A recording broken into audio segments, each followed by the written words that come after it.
Hello everyone. Welcome to the another class of revision with me, your paper number 2 part B, BCR. Now today we are going to learn Prezi writing. Prezi writing क्या होता है? आप लोगों ने summary writing सीखा है, right? Note making में हम लोग ने समरी सीखा है. तो समरी क्या होता है कि पूरे पैसेज में से आपको जो समझ में आया, ओके, और वो जो आपने लिखा उसको क्या बोलते हैं? समरी. बट प्रेसी थोड़ा सा अलग है समरी से. Okay, there is a very thin line difference between precis writing and your summary.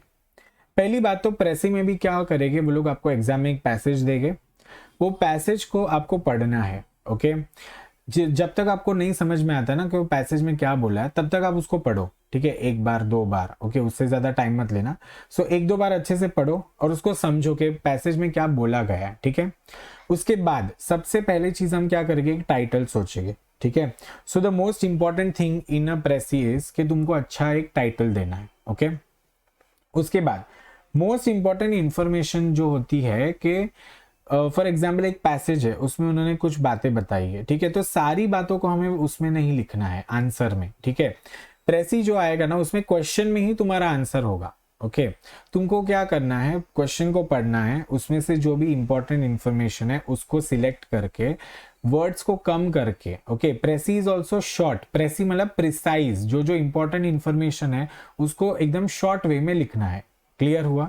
तुम्हारा प्रेसी जो होता है ना वो मैक्सिमम 7-8 लाइन का रहता है, उससे बड़ा नहीं होता. ठीक है, यहां पर हम क्या करेंगे, सेंट्रल आइडिया जो भी है उसको आइडेंटिफाई करेंगे और अननेसेसरी फालतू की डिटेल्स को स्किप कर देंगे. ओके, बट मोस्ट इंपॉर्टेंट है कि इंपॉर्टेंट इंफॉर्मेशन जो उस पैसेज में रहेगा उसे तो जरूर लिखना है.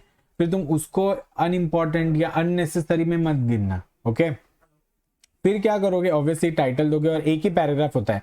प्रेसी में एक पैराग्राफ से ज्यादा नहीं लिखना है. जो भी इंफॉर्मेशन तुम लिख रहे हो वो एक पैराग्राफ के अंदर आ जानी चाहिए. ओके, एंड ऑब्वियसली जो ऑथर ने वर्ड दिया है, जो वर्ड्स वहां पर पैराग्राफ में होंगे वही वर्ड्स को लिखना है.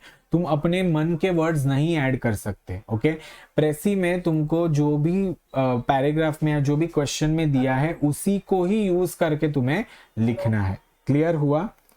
Is it very clear? So this is all about your Prezi. Okay, let us look at one of the example. Okay, क्या बोला है? A life of action and danger moderates the dread of death. It not only gives us fortitude to bear pain, but also teaches us at every step the precarious tenure on which we hold our present being. Sedentary and studious men are the most apprehensive on this score. Dr. Johnson was an instance in point. A few years seemed to him soon over, compared with those sweeping contemplations on time and infinity with which he had been used to pose himself. In the still life of a man of letters, there was no obvious reason for a change. He might sit in an armchair and pour out cups of tea to all eternity, would it had been possible for him to do so. The most rational cure, after all, for the inordinate fear of death is to set a just value on life. If we mere wish to continue on the scene to indulge our headstrong humor and tormenting passions, we had better be gone at once.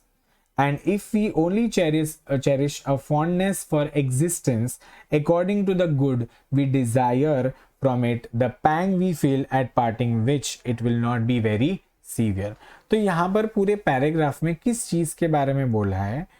मौत से जो डर लगता है ना लोगों को, fear of death. Okay, so fear of death के बारे में यहाँ पर पूरा बोला गया है. तो हम क्या करेंगे, जो जो इंपॉर्टेंट इंफॉर्मेशन है पहले उसको लिखेंगे. अब ऑब्वियसली अगर तुमको ये एक बारी में पढ़ के नहीं समझ में आ रहा है तो you will read it again. Okay, and gradually देखो बहुत जगहों पर उन्होंने फियर ऑफ डेथ के बारे में बोला है. ड्रेड ऑफ डेथ मतलब क्या? Fear of death. ओके, सो मैं क्या करूंगा, इसको एक टाइटल दे दूंगा और टाइटल में क्या लिखूंगा मैं? Fear of death. ओके, इसका जो फाइनल ड्राफ्ट है, ऑब्वियसली यहाँ पर जो स्टेप्स दिए हमको वो ऐसे एग्जाम में तो नहीं करना है, हमारे पास उतना टाइम भी नहीं होगा.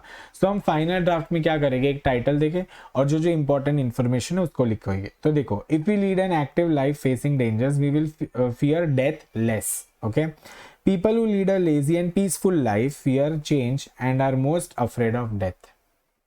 The most sensible way of getting rid of fear of death is to value life properly and if we do not give unnecessary importance to our life, we will not feel the pang of death.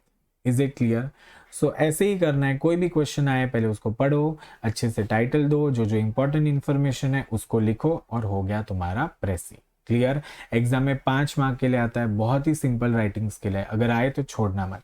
ठीक है, thank you so much, see you in the next revision lecture.